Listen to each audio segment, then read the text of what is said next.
ডাক্তারের মুখ থেকে স্বয়ম্ভুর ব্যাপারে সত্যি শুনে অবাক হয়ে গেল জ্যাজ সান্যাল। সম্পূর্ণ জানতে ভিডিওটিতে একটি লাইক করে প্রথম থেকেই দেখতে থাকো। গল্পের শুরুতেই দেখা যায় কৌশিকীর কাছে বারবার করে ক্ষমা চায় সমরেশ আর বলে, কৌশিকী প্লিজ আমাকে ক্ষমা করে দাও, তুমি আমার সাথে এরকমটা করো না কৌশিকী। কৌশিকী তখন বলে, সমরেশ এসব তুমি কি বলছো? সমরেশ তখন বলে, হ্যাঁ কৌশিকী, আমি একদম ঠিকই বলেছি, আমার আর কিচ্ছু ভালো লাগছে না। আমি উপন্যাসটা ঠিক বুঝি, কিন্তু আমি জীবনের মানেটা বুঝতে পারছি না কৌশিকী। তুমি ছাড়া আমাকে আর কে সাহায্য করবে বলো? আমার জীবনের সব কিছু যে শেষ হয়ে যাচ্ছে, আমি তোমাকে ছাড়া, কাকনকে ছাড়া বাঁচতে পারবো না, তুমি আমাকে বাঁচাও।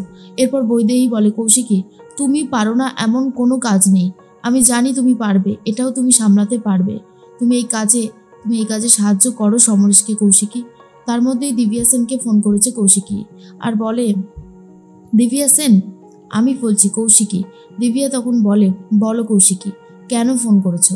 আর কৌশিকী তখন বলে, ফোন তো করেছি তোমার সাথে দরকারে, এমনি এমনি তো আর ফোন করিনি। দিব্যা সেন বলে, কেন ফোন করেছো সেটাই তো জানতে চাইছি, কি চাই তোমার? আর সমরেশকে কখন পাঠাচ্ছ তুমি? তখনই কৌশিকী বলে, সমরেশ যাচ্ছে না, না হবে তোমার সাথে সমরেশের মালা বদল, না হবে শুভদৃষ্টি, না হবে সিঁদুরদান, তোমাদের বিয়েটা হবে না। কথাটা শোনার পরেই দিব্যা সেন চমকে যায় আর বলে, এসব তুমি বলতে পারো না, কোনোভাবেই বলতে পারো না, তুমি যেগুলো বলছো সেগুলো আমি ঠিক মানতে পারছি না। এর মধ্যেই দিব্যা সেনের কথা শুনে কৌশিকী বারবার করে একটা কথাই বলে দেয়, সমরেশের সাথে তোমার বিয়েটা হবে না। অন্যদিকে দেবুদা দিব্যা সেনের বাড়িতে চলে এসে বলে, কি বললো কৌশিকী? তখনই দিব্যা সেন বলে, কৌশিকী এটাই বললো আমার সাথে নাকি সমরেশের বিয়েটা হবে না। আমি এটা মানতে পারছি না, কোনোভাবেই আমি এটা মানতে পারছি না। দেবুদা বলে, মানতে হবেও না, আমি আছি তো, আমি সবটা খুব ভালোভাবে সামলে দেব। অন্যদিকে জগদ্ধাত্রী বারবার করে ডাক্তারের কাছ থেকে জানতে চায়, সেই দিন পানিহাটির নার্সিংহোমে আপনি ছিলেন সেই ডাক্তার যে উর্মিলা মুখার্জি ডেলিভারিটা করিয়েছিলেন, বলুন ডাক্তার বলুন, সবটা আপনি বলুন সত্যিটা। কিন্তু ডাক্তারবাবু বলে, আমার মনে পড়ছে না, আমার সত্যি কিছু মনে পড়ছে না। জগদ্ধাত্রী বলে, আপনার তো ভুলার কোনো রোগ নেই, তাহলে আপনি কেন মনে করতে পারছেন না?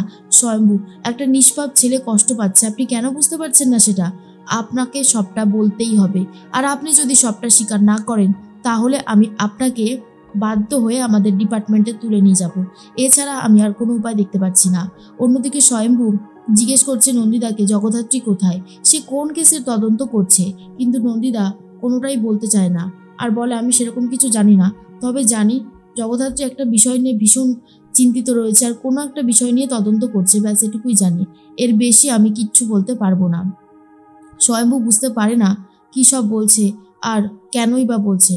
অন্যদিকে দেখা যায় জগদ্ধাত্রী একটা কথা বারবার করে ডাক্তারকে বলে, আপনি সুস্থ হয়ে যান তাড়াতাড়ি, আর আমি আপনাকে ডিপার্টমেন্টে তুলে নিয়ে যাব।